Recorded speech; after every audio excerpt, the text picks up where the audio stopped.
Isang magandang umaga po mga kaibigan, latest weather update po tayo March 15, 2024, araw po ng Biyernes.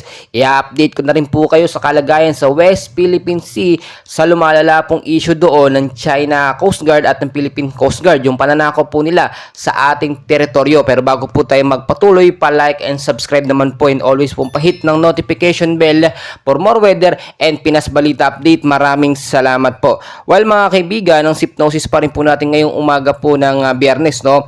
Meron pa rin po tayong shear line na siyang nakakaapekto po sa eastern section po ng Southern Luzon. At hanging amihan or northeast monsoon naman ang nakakaapekto sa ilang bahagi po yung northern at central Luzon. Mga kaibigan, narito ang forecast weather condition na saan apektado po yung mga lugar na aking babanggitin ng shear line at ng hanging amihan. Sa area po ng Aurora at Camarines Norte, maulap po na panahon ng mararanasan mamayang hapon, no?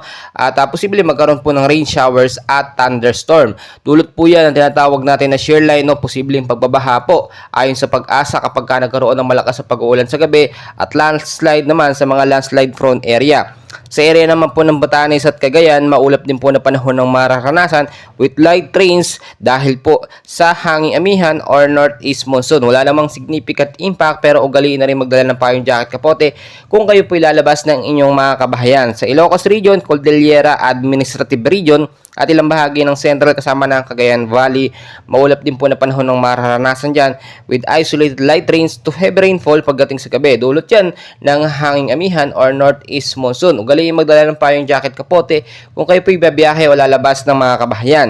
Sa Metro Manila naman po, kasama ang ilang bahagi ng ating bansa, maulap din po ng panahon ng mararanasan with cloudy skies, no? At sa gabi, posibleng magkaroon ng isolated light rains to heavy rainfall.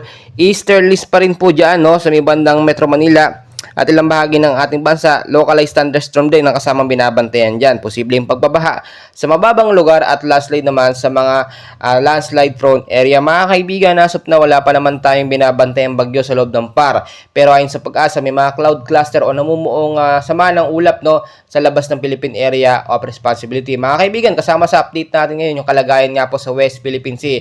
Pakinggan po natin yung sinasabi nila, no, yung pagdepensa o pagtulong sa atin ng Amerika dito nga po sa ating teritoryo. Narito po. But the premise is something that we question. And that premise that China has made is that their territory follows what is now described as a 10-dash line. This is not recognized by any country, any international body, certainly not by the Philippines. Our baselines have been well established for years now. We have the economic zone that China has already intruded upon. And until that premise that China has made in terms of all its discussions with the Philippines, then it's very difficult to see a way forward, because it is for myself, for example, as I always explain, when I took office, I took an oath to defend and support the Constitution of the Philippines.